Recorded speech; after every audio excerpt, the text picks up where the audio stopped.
Olá pessoal, tudo bem com vocês? Hoje nós vamos falar sobre Mateus capítulo 24, tá? Mateus capítulo 24. Então, se você estiver disponível aí para nos acompanhar, quiser pegar a sua Bíblia, Mateus 24 tem 51 versículos e nós vamos estudar então esse texto hoje, Mateus capítulo 24. Vamos começar lá no verso 1. Tendo Jesus saído do templo, ia se retirando, quando se aproximaram dele os seus discípulos para lhe mostrar as construções do templo. Ele, porém, lhes disse: não vedes tudo isto? Em verdade vos digo que não ficará aqui pedra sobre pedra que não seja derribada. Estamos indo já para o final do Evangelho de Mateus, onde Jesus está aqui já na sua última semana de vida, na chamada Paixão de Cristo, ou Semana Santa. E no capítulo 24, Jesus então vai dar algumas advertências para os seus discípulos da sua segunda vinda, ou do fim do mundo, do fim dos tempos, do Apocalipse, de forma que do Armagedon, enfim, tantos nomes são dados para esse momento. E se você observar o versículo 1 e o versículo 2, nos mostra os discípulos encantados com a construção do templo, que o templo era realmente algo magnífico para aquela época, um dos mais belos monumentos do primeiro século. E Jesus então fala que não vai ficar pedra sobre pedra, né? Aquele templo tão glorioso, aquele templo chamado Templo de Salomão, ele vai ser então derrubado, diz Jesus.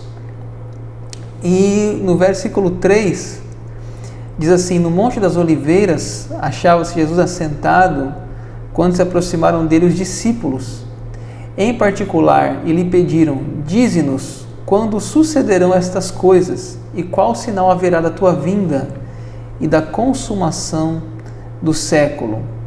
Ou seja, quando Jesus então falou que o templo ia ser derrubado, que não ia ficar pedra sobre pedra, os discípulos então perguntaram: quando acontecerá? Né? Quando que vai ser esse dia, esse final da história, da consumação das coisas? E Jesus então vai dar alguns sinais que eles devem estar atentos para a segunda vinda de Jesus.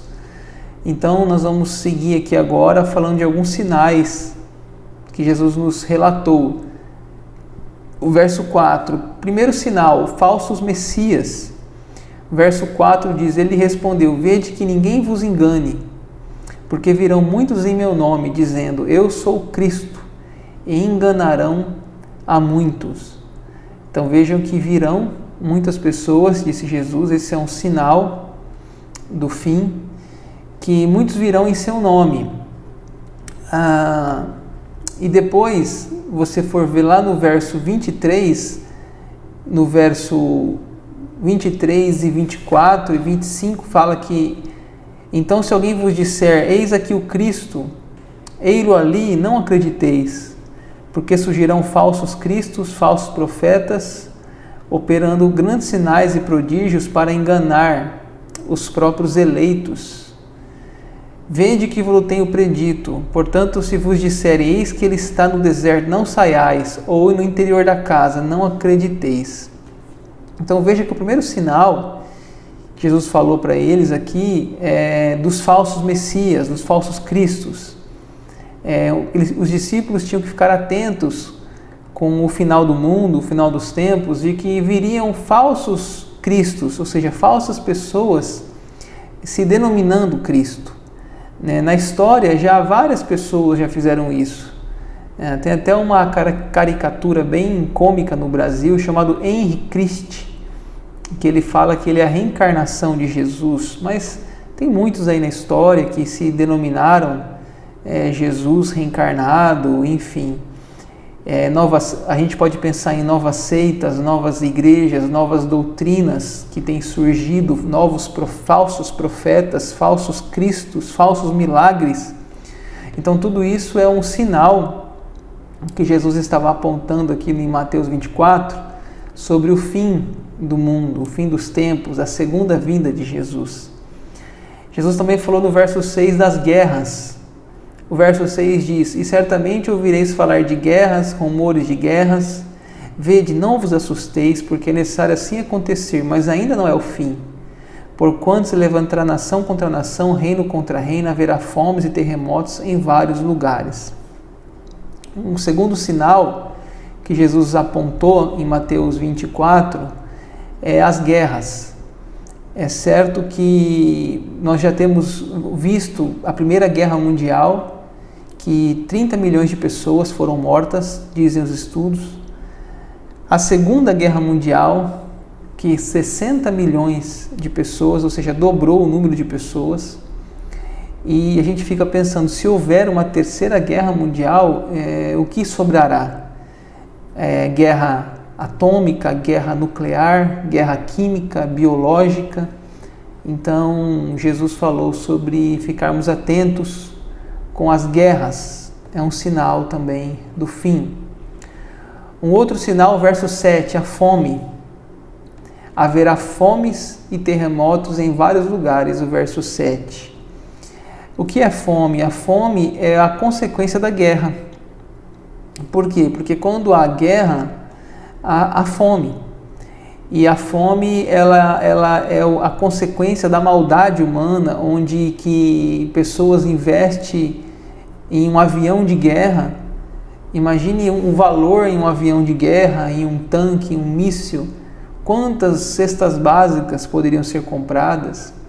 Imagine a destruição de um míssil numa cidade, quantas pessoas passam fome, colheitas, destruição. Então, uma coisa vai puxando a outra. E ali fala também de terremotos, né? O verso 7, levantará nação contra nação, haverá fomes e terremotos. Terremoto é uma coisa também que a gente tem que estar atento, segundo a palavra de Deus, como um sinal da segunda vinda de Cristo. Existe uma escala chamada escala Richter, que ela mede de 1 a 10 para terremotos mais fracos e terremotos mais fortes. E já foi registrado aí, você deve ter acompanhado, muitos terremotos na história da humanidade recentemente, furacões, terremotos. Podemos falar também de tufões, maremotos, são coisas que a natureza demonstra que está em convulsão. Tsunami, coisas envolvidas na natureza, que também seria um sinal da vinda de Cristo.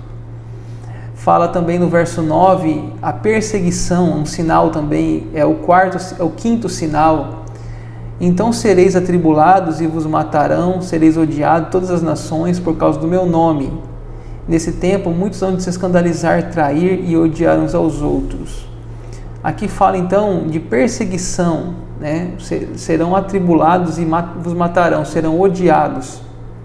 Existem países hoje no mundo que existe perseguição religiosa. Não sei se você sabe, mas existem países que você, por exemplo, você não tem direito religioso, você não pode ter uma religião naquele país, você não pode ter a sua fé no cristianismo, por exemplo. Existem outros países que as pessoas são ameaçadas por grupos extremistas por ter uma fé. Tem outros que são agredidos fisicamente por causa da sua fé. São pessoas que às vezes são presas e torturadas a negarem a fé. Então, versículo 9 e versículo 10 fala sobre a perseguição. Versículo 9, versículo 10, sobre a perseguição. Tem uma lista de países de maior nível de perseguição. O primeiro é a Coreia do Norte, segundo Afeganistão, terceiro Somália, quarto Líbia, quinto Paquistão. São os países hoje no mundo que maior perseguição religiosa. A maioria são não todos, mas alguns deles de origem muçulmana, e eles não permitem nenhum outro tipo de fé e nem a fé cristã. Então Jesus falou para nós aqui nesse sermão, nesse capítulo 24, nos falou sobre os sinais do fim do mundo, os sinais da sua volta, da segunda vinda de Jesus. E o quinto sinal, então, é a perseguição, O sexto sinal, iniquidade, verso 12, Mateus 24, 12. E por se multiplicar a iniquidade, o amor se esfriará de quase todos. O que é iniquidade? Iniquidade é a maldade instalada. Iniquidade é realmente quando o mal tomou conta. Então a palavra iniquidade, ela é um nível grandioso de maldade. E Jesus falou, e por se multiplicar a iniquidade, Iniquidade, vemos assim uma questão de quando o errado parece que é o certo, inverte, os valores, chama-se iniquidade. Quando que parece que se você faz o que é bom, você está contra a correnteza. Se você procura ser certo, você está contra a maré, porque se instalou a iniquidade. Então aquilo é o comum. O mal se torna comum, se torna o absoluto. Então essa é uma definição de iniquidade, que está tão tomado de maldade que já quase não se vê a bondade. Esse é mais um sinal da volta de Cristo. O verso 12 fala, o amor esfriará de quase todos. O sétimo sinal é o esfriamento do amor. Podemos falar do amor, o amor pelo cônjuge, o amor pela família, o amor por Cristo, o amor, enfim, pelas coisas de Deus. Então a segunda vinda de Cristo será precedida pela falta de amor. Muitos abandonarão a fé, se apostatarão da fé, ou seja, vão dizer, não, eu não creio em Cristo. E a gente também tem visto, infelizmente, muitas pessoas se dizendo ateus e não crendo mais no Evangelho, no amor, e não crendo mais na palavra de Deus. Então, são sinais, Jesus falou para estar muito atentos. E o último sinal, o verso 14, o oitavo sinal, verso 14, será pregado este evangelho do reino por todo o mundo, para testemunho em todas as nações, então virá o fim. Então o oitavo sinal é que o evangelho será pregado em todo o mundo, a todas as nações ouvirão a mensagem da palavra de Deus. Você vê hoje que através da internet tem se acelerado a divulgação do evangelho. Hoje quem não sabe nesse mundo quem é Jesus, o que é a Bíblia. A Bíblia está hoje praticamente em todas as línguas, todos os dialetos, está em online, em aplicativo. Então, hoje, cada vez mais o Evangelho está sendo pregado e propagado pelo mundo inteiro, e é mais um sinal. Quando a gente fala de sinal, a gente não está dizendo aqui que é hoje esse tempo. Jesus falou isso há 2000 anos atrás e disse para a gente observar os sinais, e nós temos que fazer isso, observar, e aí cada um de nós tem que fazer essa avaliação. Será que é hoje já esse tempo? Será que ainda esse tempo não chegou? Não sabemos, mas deve o cristão, no capítulo 24 de Mateus, fazer essa análise dos sinais. Aí eu vou lá no versículo 30. Pastor, por que você está pulando agora do verso 14 para o 30? Porque esse capítulo, às vezes Jesus está falando de um tema aqui desses sinais, e lá na frente ele repete o mesmo sinal, por exemplo. Às vezes ele está falando ali, deixa eu dar um exemplo aqui para vocês, dos falsos messias. No verso 4 e verso 5 ele fala dos falsos messias. Aí no verso 23, 24, 25 e 26 ele repete, falando sobre falso messias. Então eu resumi aqui a grosso, todo o assunto em 8 sinais, do verso 1 até o verso 14, e os demais vão se repetir um ou outro sinal. Tá? Então vamos agora para o verso 30. Então aparecerá no céu o sinal do Filho do Homem, e todos os povos da terra se lamentarão, e verão o Filho do Homem vindo sobre as nuvens do céu, com poder e muita glória. Ele enviará os seus anjos com grande clangor de trombeta, os quais reunirão os seus escolhidos dos 4 ventos, de uma a outra extremidade do céu. Então veja que aqui Jesus fala claramente sobre a vinda do Filho do Homem, ou seja, a segunda vinda. Por que, pastor, segunda vinda? Porque a primeira vinda de Jesus, ele já veio há 2000 anos atrás. Ele nasceu em Belém, morou em Nazaré, ele viveu ali entre nós. Vocês estão estudando o Evangelho de Mateus comigo, os seus milagres. Mas a primeira vez que ele veio como um homem humano, humilde, nasceu numa estrebaria, viveu como uma pessoa simples e de paz. Mas na segunda vinda de Cristo, ele virá numa nova postura. Ele virá agora em majestade, como Rei dos Reis, Senhor dos Senhores. Aqui fala, com poder e muita glória. O verso 30 fala isso: verão o Filho do Homem vindo sobre as nuvens do céu, com poder e muita glória. Então, a primeira vez que Jesus veio montado num jumento, a entrada triunfal, dizendo: bem-aventurados os pacificadores, os mansos, os humildes. Mas a segunda vinda de Cristo é uma vinda de julgamento. Ele aparece com poder e muita glória, e os anjos do céu o rodeando, como fala aqui, nos 4 ventos. É uma visão de poder, de glória, de majestade, de justiça, de juízo. Então não é aquele Jesus igual veio na primeira vinda, oferecendo a misericórdia, oferecendo o convite: vinde a mim. O convite da primeira vez já foi feito, agora é a hora do julgamento final, a segunda vinda de Cristo. Ele aparece como leão da tribo de Judá, não como cordeiro de Deus da primeira vinda. Então são algumas diferenças. Apocalipse mostra Jesus com espada e montado num cavalo. Então é uma postura diferente da segunda vinda de Cristo. Ainda estamos na primeira vinda, nós estamos ainda nessa primeira fase, o tempo do convite: vinde a mim, todos que estão cansados, sobrecarregados, tomem sua cruz. Quem quiser me seguir, tome a sua cruz. Mas a segunda vinda já é uma vinda de justiça e de julgamento. Então é um outro momento no plano de salvação de Deus, Aí o verso 32 fala da parábola da figueira.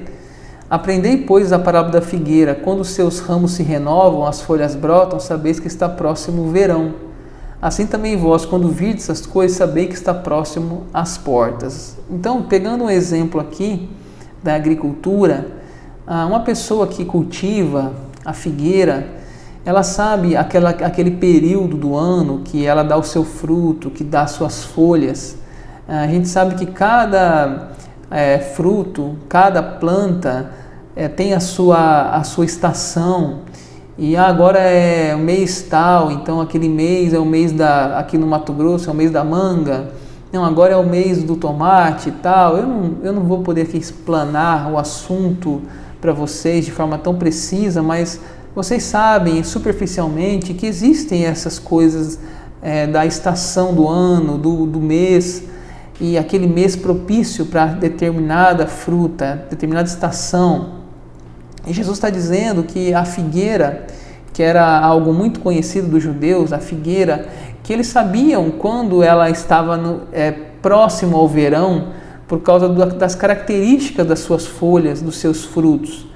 Então, Jesus está falando, assim como vocês conhecem a figueira, observem os sinais da minha vinda. E eu já falei os sinais nessa mensagem. Se você não assistiu, depois você pode pegar desde o começo, mas são 8 sinais que eu falei, né? 8 sinais. Eu vou repetir aqui rapidinho, só para a gente relembrar. Então vamos lá, 8 sinais. O primeiro, falsos messias. O segundo, as guerras.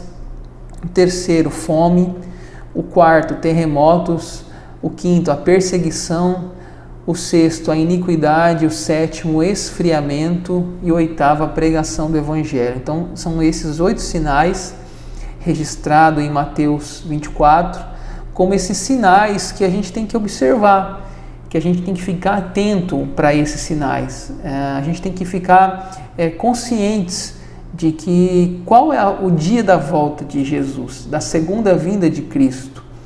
Só que é interessante, o verso 36 fala que ninguém saberá. Olha, mas a respeito daquele dia e hora ninguém sabe, nem os anjos do céu, nem o Filho, senão o Pai. Então, por mais que a gente deve estar atento, a gente não deve dizer, não, vai ser tal dia. Na história do cristianismo, pessoas já afirmaram o dia, o mês e a hora que Jesus ia voltar. Isso aí você pode depois ver coisas sobre o assunto, vamos dizer assim, igrejas, seitas, né? Vamos colocar como seitas, anunciaram um dia, dia tal do ano tal. Eu lembro quando entrou o ano 2000, né? 1999, 2000, há 20 anos atrás, houve todo um momento dizendo que ali era a volta de Jesus, que ano 2000 não ia passar. Enfim, já houve muito histerismo sobre essa data, pessoas que tentaram decifrar esse dia. Então eu falo aqui, o perigo aqui é 2 extremos. Um extremo é a gente ficar muito curioso e ficar tentando decifrar um mapa escatológico, e tem pessoas assim, pessoas que amam o livro de Apocalipse, pessoas que só leem o livro de Apocalipse, só conversam sobre Apocalipse, assistem filme de Apocalipse e só pensam nisso. Isso é um exagero. É um exagero porque a gente não precisa temer e nem querer saber qual é esse dia. O que nós temos que fazer, na realidade, esse é o primeiro extremo, né? Viver essa curiosidade. O segundo extremo é viver despreocupado e sem estar cuidando da sua vida espiritual. Então são esses 2 extremos. Qual que é o equilíbrio? A gente ficar tranquilo, no caso de não ficar curioso e preocupado com qual será o dia dessa vinda, mas por outro lado, viver preparado, para seja qual for o dia, a gente estar pronto.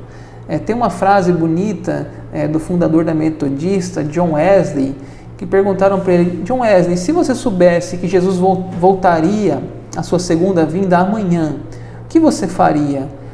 John Wesley respondeu: eu faria as coisas do mesmo modo. Por quê? Porque todos os dias eu vivo para o meu Senhor Jesus.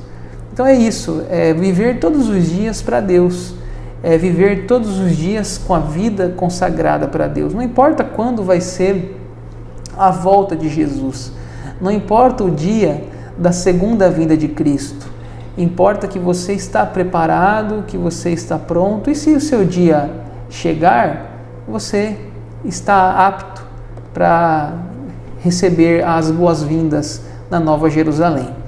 Tá? O verso 37 fala algo interessante, cita o exemplo de Noé.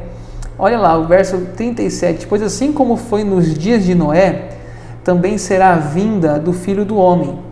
Porquanto, assim como nos dias anteriores ao dilúvio, comiam e bebiam, casavam e davam-se em casamento, até o dia em que Noé entrou na arca, e não perceberam, senão quando veio o dilúvio e os levou a todos. Assim será também a vinda do Filho do Homem. Jesus fala aqui um exemplo muito clássico, muito conhecido sobre Noé. Quem não lembra da história de Noé? Lá em livro de Gênesis, que ele fala que as pessoas nos dias de Noé comiam, bebiam, casavam, davam-se em casamento, ou seja, é uma vida normal, a vida que a gente leva, a gente não come, não bebe, não dorme, casa. É assim, é normal a vida. Só que eles viviam desapercebidos dos sinais que Noé estava falando. Muitos zombavam, inclusive, do dilúvio, que Noé já tinha, Noé tinha profetizado pela boca de Deus, né? Através da boca de Noé, Deus profetizou. Então, o que nós temos que fazer, na realidade, é saber que, assim como na geração diluviana, Jesus vai voltar numa época e nós não vamos estar sabendo tão claro quanto que dia é esse. Então, por isso, a necessidade de estar preparados para não sermos pegos de surpresa. Porque a geração de Noé é um grande exemplo de algo que aconteceu tão grandioso e de que muitos não estavam aptos para entrar naquela arca. Então Jesus usa esse exemplo de viver uma vida indiferente da sua vinda, da sua segunda vinda, e nós temos que estar aguardando a sua vinda, não ansiosos, preocupados, mas em paz com Deus, em paz com a nossa consciência, em paz com o próximo, como se qualquer dia fosse o dia da vinda de Cristo. Até porque, gente, se a gente a gente, de alguma forma, a gente vai encontrar com Cristo, seja na sua segunda vinda ou seja na nossa morte. E a nossa morte, a gente não sabe quantos dias a gente vai viver nessa terra. Podemos morrer num acidente de carro, podemos morrer numa doença, num mal súbito, podemos, enfim, num assalto. A gente não sabe. Então compete-nos viver sempre preparados para o encontro com Cristo, seja na nossa morte ou seja na vinda de Cristo, a segunda vinda de Cristo. Então a grande lição de Mateus 24 é exatamente essa preparação, essa consciência de que devemos estar prontos para o encontro com Jesus. E eu espero que você que me assista tenha essa tranquilidade. Não estou falando de nada impossível, gente. A vida com Deus é leve, o fardo é leve, é gostoso viver com Cristo, é uma vida abençoada, feliz. Não tem fardo andar com Jesus. Não pense que é algo impossível você andar com Jesus. É algo tão maravilhoso, é uma experiência maravilhosa, e a gente não precisa pensar que isso é algo só para um grupo específico de pastores, enfim. Não, é para todos nós que vivemos uma vida comum e a gente tem essa paz de viver em paz, estamos em paz com Deus. Interessante o verso 40, fala aqui sobre algo. Vamos ler para eu explicar melhor. Eu coloquei um título aqui, mas eu acho melhor eu ler, que vai ser melhor. Verso 40, então 2 estarão no campo, um será tomado e outro deixado. 2 estarão trabalhando no moinho, uma será tomada e deixada a outra. Portanto, vigiai, porque não sabeis em que dia vem o vosso Senhor. Mas considerai isso: se o pai de família soubesse o que a hora viria o ladrão, vigiaria e não deixaria que fosse arrombada a sua casa. Por isso ficai também vós apercebidos, porque a hora em que não cuidais, o Filho do Homem virá. Aqui Jesus dá alguns exemplos, na realidade 2, interessantes. O primeiro exemplo é que fala assim: 2 pessoas no campo, uma será tirada, a outra deixada. 2 pessoas trabalhando no moinho, uma será tomada e uma deixada. Ou seja, a vinda de Cristo significa que nem todos estarão aptos para receber a Jesus. Então, às vezes, nesse momento, pode ser que o esposo vai e a esposa fique, não vá para a salvação, para o encontro com Cristo. Pode ser que o pai vai e o filho vai para juízo, vai para o inferno, ou vice-versa. Aí, irmãos, não é porque são irmãos ou porque é do mesmo pai, ou mesma mãe, ou mesmo esposo ou esposa, não significa que os 2 estão aptos. Então aqui Jesus está dizendo que um ficará longe de Cristo, o outro com Cristo. E assim, a ideia de que não é todos que serão salvos, essa ideia de que todos serão salvos, né? No final, eu já ouvi isso, né? Que fala assim, não, no final Deus é bom, Deus tem um coração muito bom, então todo mundo vai ser salvo, mas não é isso que a Bíblia diz. A Bíblia diz que para ser salvo, você precisa crer no Senhor Jesus de todo o seu coração, né? Confessar Jesus com tua boca e com teu coração, com os teus lábios e no coração. Então você precisa ter um ato de fé e você precisa então estar consciente da sua fraqueza, da sua humanidade, que você por si só não pode ser salvo por seus próprios méritos, pela sua própria sabedoria. Você precisa do sangue de Cristo derramado na cruz do Calvário. Então, nesse tópico, ainda Jesus falou aqui sobre o exemplo de um pai. Imagine se você soubesse que um ladrão, verso 43, um ladrão viesse na sua casa, o ladrão mandasse um bilhete, né? Ó, eu vou assaltar sua casa amanhã, 1h da manhã. Você não ficaria alerta? Você não ficaria atento? Você não faria alguma previsão? Chamaria a polícia, sei lá o quê? Ficaria acordado? Acenderia a luz? Não sei, mas assim Jesus está dizendo que a gente tem que viver uma vida preparados para a vinda de Cristo. Ou seja, Jesus não é um ladrão, não é, mas é um exemplo, uma ilustração de que se um pai soubesse a hora que viria um ladrão, ele vigiaria a sua casa, ele guardaria a sua casa, para que aquela casa não fosse assaltada. Assim Jesus fala que nós devemos também estar atentos, preparados. E nós vamos encerrar aqui o versículo 45, falando da parábola do bom servo e do mau servo. Olha lá o verso 45 para finalizar o capítulo 24. Quem é, pois, o servo fiel e prudente, a quem o Senhor confiou os seus conservos para dar-lhes o sustento a seu tempo? Bem-aventurado aquele servo a quem o seu Senhor, quando vier, achando, fazendo assim, em verdade vos digo que lhe confiará todos os seus bens. Então veja bem, qual a ideia aqui? O verso 45 fala de Jesus termina esse capítulo falando de um senhor, de um homem que viajou e deixou bens, propriedades na mão do seu servo. E quando ele voltou, ele perguntou, cadê aquilo que eu deixei? Cadê a sua fidelidade? Aquela ideia mesmo daquela parábola dos talentos, né? Quando ele volta, ele pergunta, onde estão os seus talentos?